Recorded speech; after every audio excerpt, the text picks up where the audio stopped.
Hello बच्चों, मैं विशाल sir आपका अपना चैनल विद्या मंदिर बिहार बोर्ड पे स्वागत करता हूं और आशा करता हूं कि आप लोग स्वस्थ होंगे और बिल्कुल अच्छी तरीके से होंगे और बिल्कुल अच्छी तरीके से अपने तैयारी को कर रहे होंगे।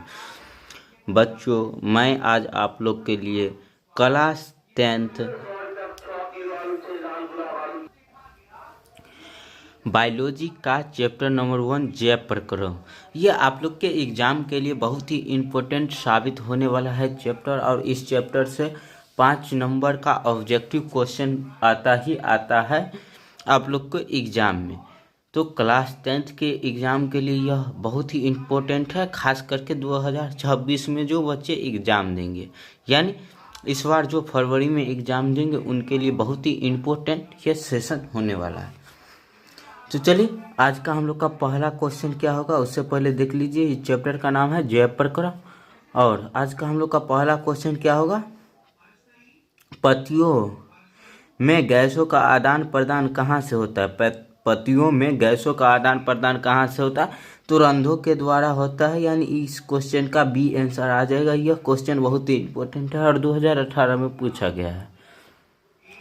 उसके बाद अगला क्वेश्चन हम लोग का दूसरा है। दूसरा क्वेश्चन में क्या कहा जा रहा है देखिएगा, निम्नलिखित में से यंत्र का क्या निम्नलिखित में कौन से यंत्र का उपयोग रक्त दाब मापने के लिए किया जाता है, यानी रक्त दाब को मापने के लिए कौन से यंत्र का उपयोग किया जाता है, तो स्फैग्नोमीटर का उपयोग किया जाता है। स्फैग्नोमीटर, यानी इस क्वेश्चन का सी आंसर आ जाएगा दूसरा क्वेश्चन का।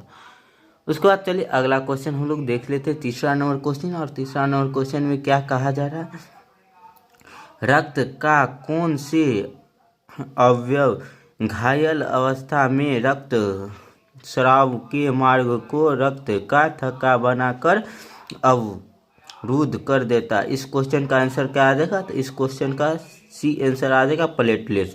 प्लेटलेट्स क्या करता है, तो रक्त को थक्का बनाने में मदद करता है। ये क्वेश्चन थोड़ा घुमा कर दे दिया गया है, लेकिन इस क्वेश्चन का सीधा सीधा क्वेश्चन क्या आ सकता है, रक्त को थक्का बनाने में कौन से चीज़ का उपयोग होता है, यानी कौन से चीज़ रक्त का थक्का बनाता है, तो प्लेटलेट्स कह सकते हैं, ब्लड प्लेटलेट्स, यानी इस क्वेश्चन का सी आंसर आ जाएगा। और यह भी क्वेश्चन बहुत ही इंपॉर्टेंट है, 2018 में पूछा गया क्वेश्चन है। चलिए अगला क्वेश्चन देखते हैं, चौथा नंबर क्वेश्चन। चौथा नंबर क्वेश्चन में क्या कहा जा रहा है, चौथा नंबर क्वेश्चन देखिएगा। चौथा नंबर क्वेश्चन में क्या कहा जा रहा है, पादप हार्मोन साइटोकाइनिन सहायक है। पादप हार्मोन जो साइटोकाइनिन है वो सहायक किस चीज के लिए है, तो प्रारोह के अग्रभाग की लंबाई में वृद्धि के लिए क्या होता है, प्रारोह के अग्रभाग की लंबाई की वृद्धि के लिए पादप हार्मोन साइटोकाइनिन सहायक होता है, यानी मदद करता है अग्रभाग को लंबाई में बढ़ाने के लिए, यानी इस क्वेश्चन का ए आंसर आ जाएगा। और देख रहे हैं आप लोग, सारा क्वेश्चन किसी न किसी एग्जाम में पूछा गया क्वेश्चन है। उसके बाद अगला क्वेश्चन हम लोग देखते हैं 5 नंबर क्वेश्चन में क्या कहा जा रहा है, हाइड्रा में प्रजनन की विधि निम्नलिखित में से कौन सी है। हाइड्रा में प्रजनन की कौन सी विधि होती है, तो मुकुलन होती है। हाइड्रा में कौन सी होती है, मुकुलन, यानी इस क्वेश्चन का सी आंसर आ जाएगा। और यह भी क्वेश्चन 2018 में पूछा गया है। जितने भी बच्चे अभी तक लाइक नहीं किए हैं लाइक कर दीजिएगा, वीडियो को शेयर नहीं किए हैं शेयर कर दीजिएगा, और जो बच्चे चैनल पे नए हैं और चैनल को सब्सक्राइब नहीं किए हैं सब्सक्राइब कर लीजिएगा। उसके बाद अगला क्वेश्चन हम लोग का क्या है, 6 नंबर क्वेश्चन में क्या कहा जाता है, मंड परीक्षण के लिए हरी पत्ती पर आयोडीन डालने से पहले पत्ती को एल्कोहल में उबाला जाता है, यानी मंद परीक्षण से पहले आयोडीन मंद परीक्षण के लिए हरी पत्ती को आयोडीन डालने से पहले, यानी आयोडीन जो डाला जाता है मंद परीक्षण से पहले पत्ती पे, उसको क्या किया जाता है, उससे पहले अल्कोहल में उबाला जाता है, यानी उस पत्ती को पहले अल्कोहल में डुबाया जाता है, उसके बाद आयोडीन यानी नमक छिड़का जाता है, उसके बाद क्या किया जाता है, तो मंद परीक्षण किया जाता है।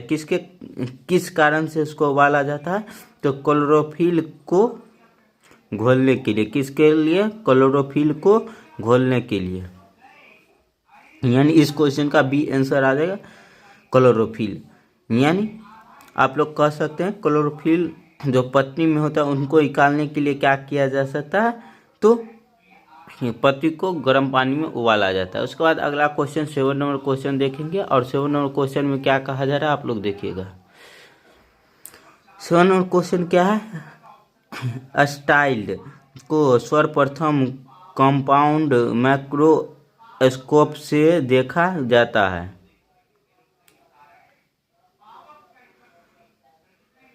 इस क्वेश्चन का बी आंसर आ जाएगा। स्टाइल्ड को स्लाइड, क्या स्लाइड इसको कह सकते हैं, आधा सौ है, स्लाइड इसको कहेंगे, स्लाइड को सर्वप्रथम कंपाउंड माइक्रोस्कोप से देख सकते हैं 10x पे, कितना पे, 10x पे। ये स्लाइड है, क्या स्लाइड है।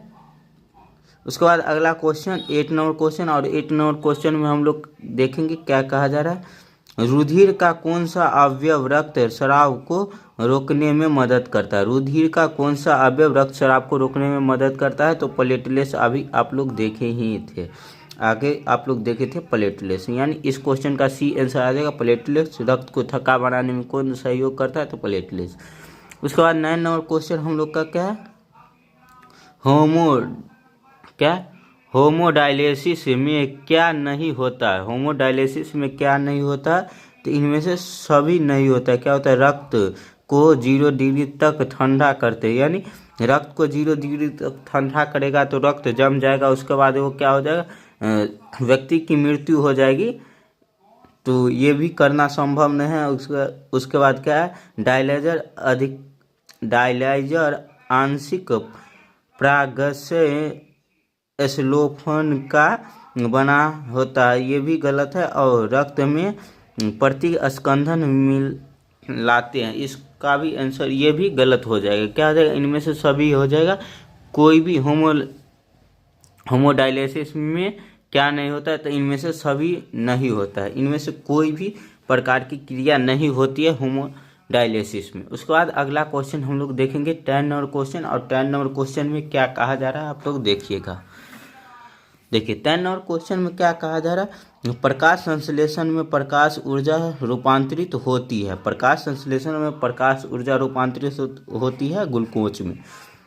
किसमें, ग्लूकोज में। इस क्वेश्चन का डी आंसर आ जाएगा 10 नंबर क्वेश्चन का। उसके बाद अगला क्वेश्चन देखेंगे 11 नंबर क्वेश्चन, और 11 नंबर क्वेश्चन में क्या कहा जा रहा है, पौधे नाइट्रोजन किस रूप में प्राप्ति करता है। पौधे जो नाइट्रोजन किसके रूप में प्राप्ति करता है, तो नाइट्रोजन के रूप में और नाइट्राइट के रूप में। क्या होता है, नाइट्रेट के रूप में और नाइट्राइट के रूप में पौधे नाइट्रोजन को ग्रहण करते हैं, यानी ए और बी दोनों। इस क्वेश्चन का आंसर आ जाएगा। इस क्वेश्चन का सी आंसर आ जाएगा, पौधे नाइट्रोजन किस प्रकार से ग्रहण करता है, तो इस क्वेश्चन का सी आंसर आ जाएगा, ए और बी दोनों। चलिए अगला क्वेश्चन 12 नंबर देखिएगा। 12 नंबर क्वेश्चन में क्या कहा जा रहा है, इनमें स्वयं पोषी कौन है। इनमें स्वयं पोषी कौन है, यानी स्वयं से खाना कौन बनाता है, तो हरे पेड़ पौधा स्वयं से खाना बनाता है, यानी इस क्वेश्चन का ए आंसर आ जाएगा 12 नंबर क्वेश्चन का। 12 नंबर क्वेश्चन का क्या आंसर आ जाएगा, तो ए, स्वयं पोषी हरे पेड़ पौधा होता है। उसके बाद अगला क्वेश्चन हम लोग का है 13 नंबर क्वेश्चन। 13 नंबर क्वेश्चन में क्या कहा जाए, पौधे प्रकाश संश्लेषण में इसे बनाते हैं, यानी पौधे जो होते हैं वो प्रकाश संश्लेषण में किसे बनाते हैं, तो कार्बोहाइड्रेट को बनाते हैं। किसको बनाते हैं, कार्बोहाइड्रेट को, यानी इस क्वेश्चन 13 नंबर क्वेश्चन का सी आंसर आ जाएगा। क्या आ जाएगा, 13 नंबर क्वेश्चन का सी आंसर। उसके बाद अगला क्वेश्चन हम लोग का 14 नंबर क्वेश्चन। 14 नंबर क्वेश्चन में क्या कहा जा रहा है, हरे पौधे में रक्षित आंतरिक ऊर्जा किस रूप में होती है, यानी क्या होता है, रक्षित जो आंतरिक ऊर्जा होती है किस रूप में होती है, तो मंद के रूप में, यानी संग्रहित होती है उसके शरीर के अंदर, यानी पेड़ पौधे के अंदर कौन से रूप में संग्रहित होती है ऊर्जा, तो मंद के रूप में। उसके बाद अगला क्वेश्चन हम लोग का 15 नंबर क्वेश्चन, और 15 नंबर क्वेश्चन में क्या कहा जा रहा है आप लोग देखिएगा। यह अस्थायी प्रवर्ध की मदद से भोजन ग्रहण करता है। कौन अस्थायी प्रवर्ध की मदद से भोजन ग्रहण करता है, तो अमीबा। अमीबा क्या करता है, तो अस्थायी प्रवर्ध की मदद से भोजन को ग्रहण करता है, यानी इस क्वेश्चन का बी आंसर आ जाएगा। उसके बाद अगला क्वेश्चन हम लोग देख लेते हैं 16 नंबर क्वेश्चन। 16 नंबर क्वेश्चन में क्या कहा जा रहा है, शरीर की सतह से पोषण, श्वसन और उत्सर्जन इनके मुख्य लक्षण हैं। यानी किसके अंदर शरीर के सतह से, यानी शरीर के जो ऊपर वाले भाग होते हैं उनसे वे क्या करते हैं, तो श्वसन करते हैं और पोषण करते हैं और उत्सर्जन करते हैं। ये तीनों क्रिया किससे करते हैं, कौन करते हैं शरीर के बाहरी भाग से, तो ये अमीबा करते हैं। यानी इस क्वेश्चन का 16 नंबर क्वेश्चन का डी आंसर आ जाएगा। क्या आ जाएगा, डी। चलिए आगे की ओर और देखेंगे 17 नंबर क्वेश्चन में क्या कहा जा रहा है। 17 नंबर क्वेश्चन भी बहुत ही इंपॉर्टेंट है आप लोग के एग्जाम के लिए। एंजाइम की भूमिका हमारे शरीर में किस रूप में होती है। एंजाइम की भूमिका हमारे शरीर में किस के रूप में होती है, तो जैव उर्वरक के रूप में। यानी इस क्वेश्चन का बी आंसर आ जाएगा, जैव उर्वरक। एंजाइम की भूमिका हमारे शरीर में किस प्रकार की होती है, तो जैव उर्वरक के रूप में। उसके बाद अगला क्वेश्चन हमारे शरीर के बारे में ही दिया गया। अमाशय का पिछला भाग क्या कहलाता है। अमाशय का पिछला भाग क्या कहलाता है, आप लोग इस क्वेश्चन का आंसर बताते चलिएगा।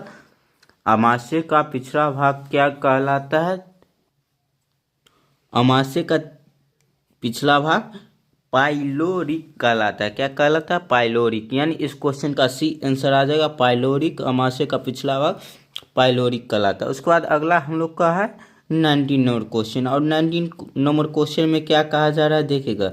अमाशय के जठर रस में पाए जाते हैं। अमाशय के जठर रस में क्या पाए जाते हैं, खासकर ये हाइड्रोक्लोरिक अम्ल पाए ही जाते हैं। उसके बाद सलेस्मा पाए जाते हैं और ये पेप्सिनोजन पाए जाते हैं। यानी इनमें से सभी हो जाएगा। क्या आ जाएगा, अमाशय के जठर रस में इनमें से सभी पाए जाती है। यानी 19 नंबर क्वेश्चन का डी आंसर आ जाएगा। क्या, डी आंसर आ जाएगा।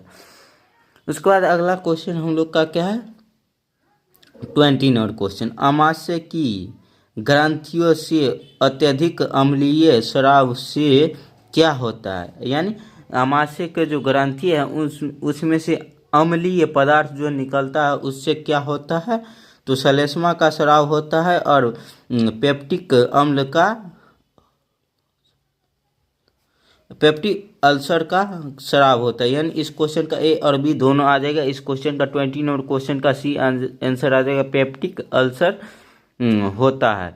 यानी ये जो सलेस्मा का स्राव होता है, यानी सलेस्मा निकलता है और पेप्टिक अल्सर की प्रक्रिया एक होती है जो भोजन को पचाने में मदद करता है। उसके बाद आगे की ओर चलते हैं। अगला क्वेश्चन 21 नंबर क्वेश्चन हम लोग और देखिएगा 21 नंबर क्वेश्चन में क्या कहा जा रहा है। यह भोजन के हानिकारक बैक्टीरिया को नष्ट करता है। इनमें से कौन सा पदार्थ है जो भोजन के हानिकारक बैक्टीरिया को नष्ट करता है, तो हाइड्रोक्लोरिक अम्ल। हाइड्रोक्लोरिक अम्ल हाईली क्या होता है, एसिड होता है। यानी इसका पीएच मान 1 होता है। कितना होता है, हाइड्रोक्लोरिक का पीएच मान 1 होता है, जो हमारे शरीर के अमाशय में पाया जाता है। हमारे शरीर के अमाशय में क्या पाया जाता है, हाइड्रोक्लोरिक अम्ल, और इसका पीएच मान कितना होता है, तो 1 होता है। 1 इसका पीएच मान होता है और यह भोजन में जो बैक्टीरिया होते हैं उनको नष्ट कर देते हैं। उसके बाद अगला हम लोग का क्वेश्चन क्या है 22 नंबर क्वेश्चन। यह देखिएगा, यह भी क्वेश्चन बहुत ही इंपॉर्टेंट है।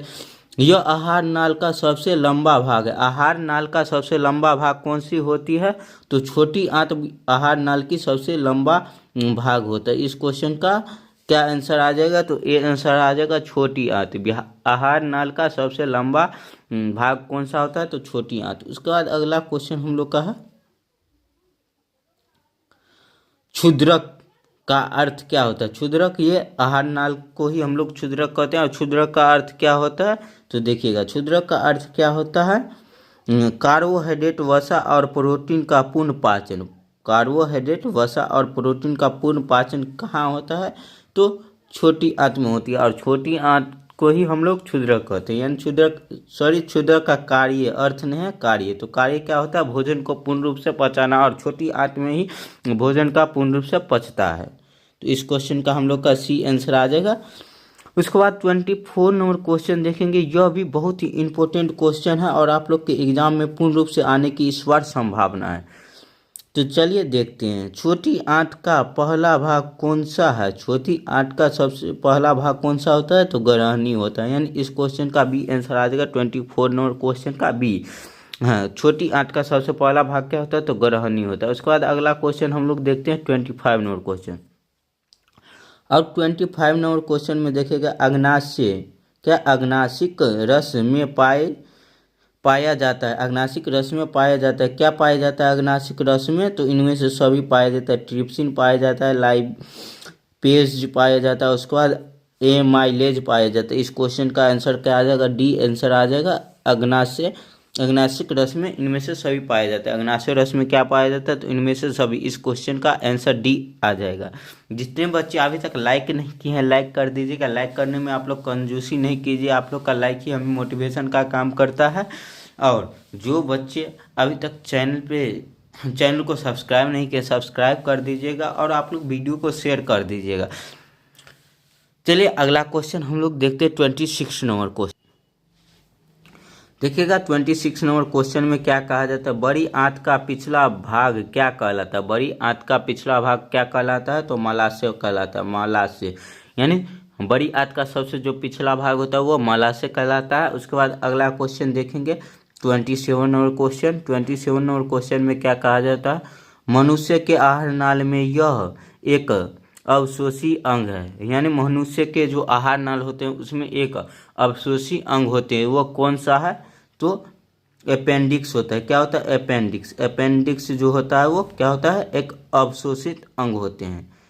यानी इस क्वेश्चन का डी आंसर आ जाएगा 27 नंबर क्वेश्चन का। उसके बाद अगला क्वेश्चन हम लोग देखते हैं। अगला क्वेश्चन में क्या कहा जा रहा है, 28 नंबर क्वेश्चन देखिएगा, सड़ी गली चीजों पर पोषित होने वाले पौधे क्या कहलाते हैं। सड़ी गली चीज पे जो पोषित होते हैं पौधे वह क्या कहलाते हैं, तो मृत जीवी कहलाते हैं। इस क्वेश्चन का बी आंसर आ जाएगा, मृत जीवी। उसके बाद अगला हम लोग का क्वेश्चन क्या है, 29 नंबर क्वेश्चन। और 29 नंबर क्वेश्चन बहुत ही इंपॉर्टेंट है, आप लोग अच्छी तरीके से देखिएगा और याद करने की कोशिश कीजिएगा। सारा क्वेश्चन भी अभी जो हम करा रहे हैं वो VVI है। आप लोग के एग्जाम में पूर्ण रूप से आने की संभावना इस सभी क्वेश्चन को, तो आप लोग इस सभी क्वेश्चन को रट ही लीजिएगा। इस क्वेश्चन का देखिएगा 29 नंबर क्वेश्चन में क्या कहा जा रहा है, ऑक्सीजन की उपस्थिति में होने वाले शोषण को क्या कहते हैं। ऑक्सीजन की उपस्थिति में जो होने वाले शोषण होते हैं उसे क्या कहते हैं, तो वायवीय शोषण। वायवीय शोषण यानी ऑक्सीजन की उपस्थिति में। अवायवीय शोषण किस में होती है, जहाँ पे ऑक्सीजन ना हो उसे अवायवीय शोषण कहते हैं। चलिए उसके बाद अगला क्वेश्चन क्या है, 30 नंबर क्वेश्चन। और 30 नंबर क्वेश्चन में क्या कहा जा रहा है आप लोग देखिएगा। देखिए 30 नंबर क्वेश्चन में क्या कहा जा रहा है, ऑक्सीजन के अभाव में हमारी पेशिया में पायरुवेट से क्या बनता है। पायरुवेट से क्या टूटता है, तो लैक्टिक अम्ल बनता है। पायरुवेट से लैक्टिक अम्ल बनता है। यानी इस क्वेश्चन का सी आंसर आ जाएगा, ऑक्सीजन के अभाव में जो पायरुवेट से बनता है वो लैक्टिक अम्ल हो जाता है, यानी लैक्टिक अम्ल बनता है।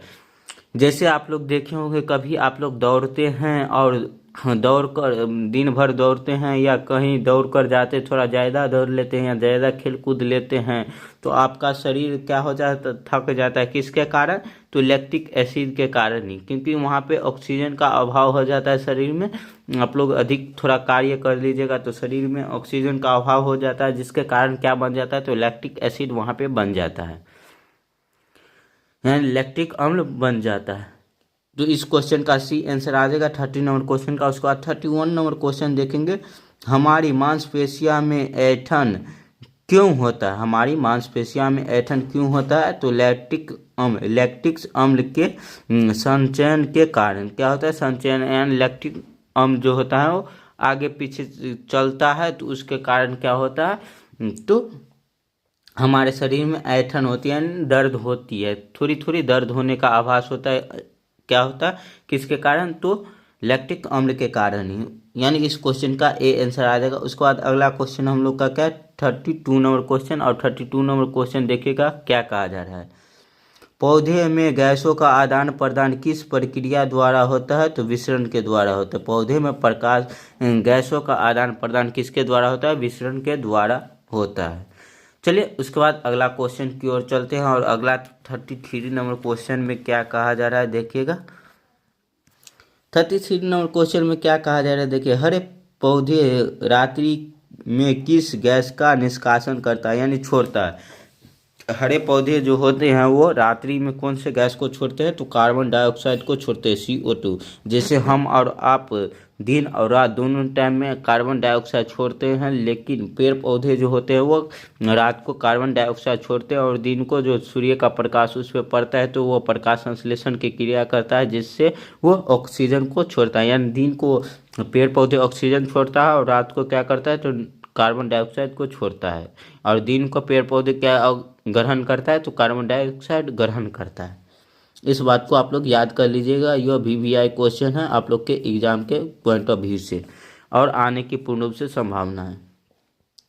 उसके बाद 34 नंबर क्वेश्चन में क्या कहा जा रहा है, मछलियों में श्वसन होता है। मछलियों में श्वसन किसके द्वारा होता है, तो कोलोम के द्वारा होता है यानी गिल्स के द्वारा। फेफड़ा किसके द्वारा होता है, गिल्स के द्वारा। और मनुष्य में किसके द्वारा होता है, आप लोग कमेंट करके बताइएगा। मनुष्य में किसके द्वारा होता है श्वसन, आप लोग कमेंट करके बताइएगा। चलिए उससे अगला क्वेश्चन ही वही आ गया है। मनुष्य मानव श्वसन तंत्र में होता है, मानव श्वसन तंत्र में क्या क्या होता है, तो स्वर यंत्र होता है, उसके बाद श्वसन नली होती है और फेफड़ा होती है और एक क्या होती है, इनमें से सभी हो जाएगा इस क्वेश्चन। यानी श्वसन यंत्र यानी नाक जो होता है वो श्वसन यंत्र होता है और श्वसन नली क्या होता है, एक विशेष नली होती है जिससे क्या होता है, जो नाक जो होता है वो गैस को अंदर खींचता है तो फेफड़ा तक जाने के लिए वो नली का प्रयोग करता है। यानी इस क्वेश्चन का डी आंसर आ जाएगा। मानव श्वसन तंत्र में एक विशेष प्रकार की संरचना का उपयोग होता है यानी प्रयोग होता है। चलिए उसके बाद अगला क्वेश्चन हम लोग का क्या है, 36 नंबर क्वेश्चन में क्या कहा जाए, मानव में हेमोग्लोबिन उच्च बंधुता रखता है। मानव में हेमोग्लोबिन उच्च बंधुता रखता है किसके कारण, किसके लिए, तो ऑक्सीजन के लिए। किसके लिए रखता है, ऑक्सीजन के लिए। चलिए उसके बाद अगला क्वेश्चन की ओर चलते हैं और अगला क्वेश्चन आप लोग देखिएगा और आंसर करते चलिएगा। उसके बाद अगला क्वेश्चन क्या है, मानव रुधिर वहन करता है। मानव रुधिर जो वहन करता है इनमें से सभी में किस में करता है, भोजन का और ऑक्सीजन का और क्या करता है, वर्ज्य पदार्थ इनमें से सभी का आंसर, इनमें से सभी आ जाएगा आंसर। यानी इस क्वेश्चन का डी आंसर आ जाएगा। मानव रुधिर जो होता है यह इनमें से सभी चीज़ों का क्या करता है, तो संवहन करता है। उसके बाद अगला क्वेश्चन हम लोग का 38 नंबर क्वेश्चन, रुधिर क्या है। रुधिर क्या है, तो तरल संयोजी उत्तक है। रुधिर यानी रक्त जो है वो क्या है, तो तरल संयोजी उत्तक। रुधिर रक्त को ही हम लोग क्या कहते हैं, रुधिर कहते हैं। इससे अगला क्वेश्चन आप लोग के अगले एपिसोड में हम लोग यानी अगले लेक्चर में देखेंगे। आज के लिए बस इतना ही। जो बच्चे अभी तक लाइक नहीं किए हैं लाइक कर दीजिएगा, वीडियो को शेयर नहीं किए हैं शेयर कर दीजिएगा, और जो बच्चे चैनल को सब्सक्राइब नहीं किए सब्सक्राइब कर लीजिएगा। और हम इसी चैनल पे नया सेशन भी लेकर आए हैं, जो बच्चे 2027 में एग्ज़ाम देंगे उनके लिए, और जो बच्चे 2026 में एग्ज़ाम देंगे उनके लिए हम मैथ का 5 चैप्टर का वीडियो करा रहे, 5 चैप्टर करा रहे हैं। उसमें आप लोग 70 से 75 क्वेश्चन नंबर ला सकते हैं, और ऑब्जेक्टिव सेशन चल ही रहा है, और थ्योरी का भी कुछ पर्सन जो बचा हुआ है वो भी हम करा रहे हैं, और पूर्ण VVI क्वेश्चन भी आप लोग को हम बताने वाले हैं। तो इस चैनल से जुड़े रहे। चलिए।